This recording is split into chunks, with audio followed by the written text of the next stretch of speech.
प्रजापति, भूल से आपने कह दिया कि शिव को आमंत्रित करेंगे, किंतु मुझे पूर्ण विश्वास है जो आप कहना चाहते थे वो इसके बिल्कुल विपरीत ही है। मैंने वही कहा जो आपने सुना।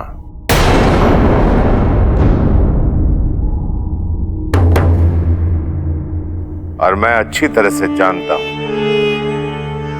कि मैंने क्या कहा। किंतु कुछ ही समय पूर्व ही तो आपने घोषणा की थी कि शिव को किसी भी महामंडल में उनका स्थान नहीं दिया जाएगा, और आज आप स्वयं ही। हाँ, ये सत्य है कि मैंने ही शिव को महामंडल की सभा में स्थान ना दिए जाने का आदेश दिया था। प्रजापति, शिव के साथ संधि करने से अच्छा तो हम असुरों के साथ संधि कर लें। आपको मैं आश्वस्त करना चाहता हूं कि मेरे इस निर्णय का जब भी परिणाम आएगा आपको भी उतनी ही प्रसन्नता होगी जितनी मुझे होगी।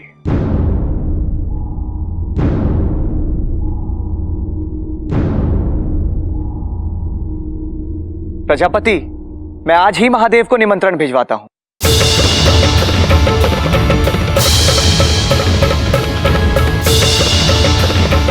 दस दिन के पश्चात महामंडल की बैठक द्वारा हम एक नए अध्याय का आरंभ करें। हाँ हाँ, बस अब आ ही गया सभागृह। अरे नहीं, ऐसी कोई बात नहीं है। वो क्या है ना, चंद्र भी बहुत व्याकुल हो रहे होंगे यहाँ आने के लिए। हाँ हाँ, क्यों नहीं, चौसर से ऐसे उठ जाना, देख रही हूँ मैं व्याकुल कौन है। अरे गति बढ़ाओ, अतिथियों के प्रस्थान द्वार तक तुरंत पहुंचना है। लगता है महासभा समाप्त हो गई।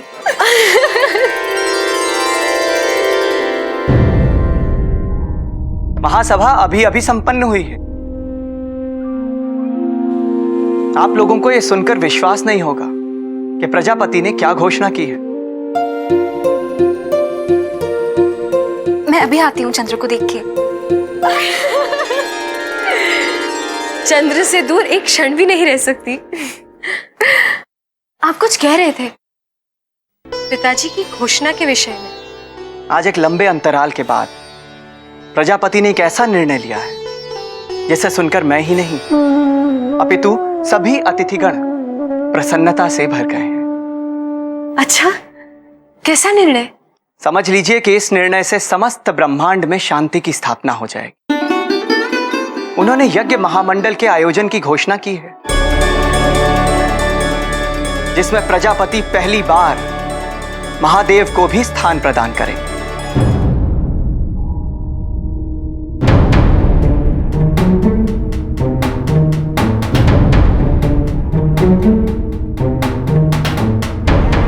महादेव को?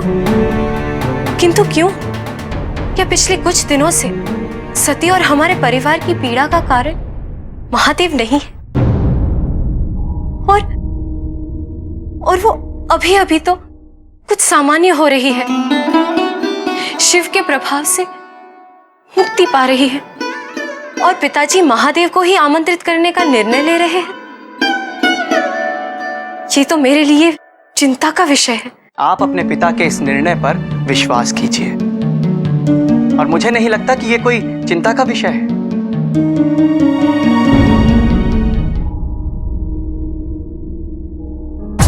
स्वामी, सती यहीं आ रही है, कृपा करके उसके समक्ष इस विषय पे चर्चा ना कीजिएगा।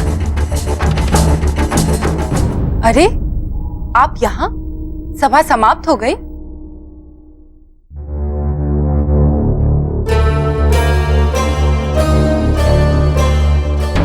मैं पिताजी से मिलकर आती हूँ, मुझे उनसे कुछ आवश्यक बातें करनी है।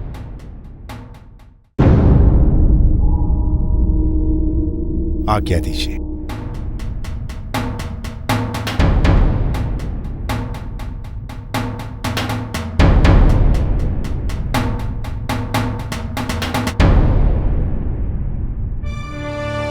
मुझे प्रसन्नता है कि तुम इस सभा के लिए आए,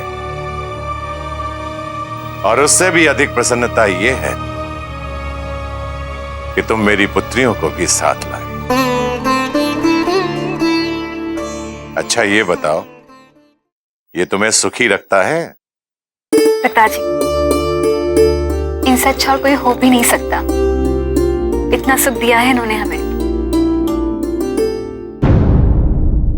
इसीलिए पिता का घर याद नहीं आता है, पिता को निमंत्रण भेजना पड़ता है।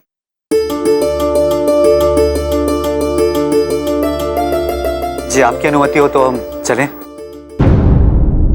पिताजी, इतने दिनों बाद तो ये तीनों यहाँ आए हैं, क्या हम इन्हें अभी जाने दें? अच्छा नहीं होगा कि ये वसंत उत्सव तक यहीं रुक जाए।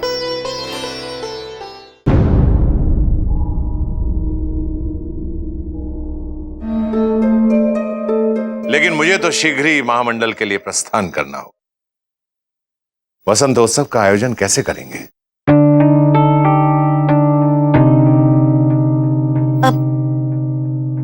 स्वामी, आप चिंता ना करें स्वामी, चंद्रमा है ना,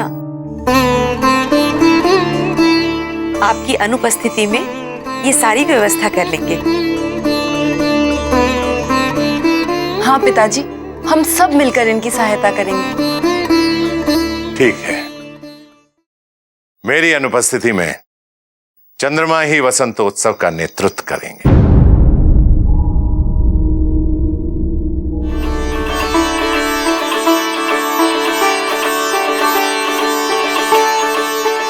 इसके लिए अनिवार्य है चंद्रमा का अभिषेक किया जाए। अमात्य, जय प्रजापति। सभी नगरवासियों के सामने आप इसकी घोषणा करवा दीजिए। जो आ गया प्रजापति।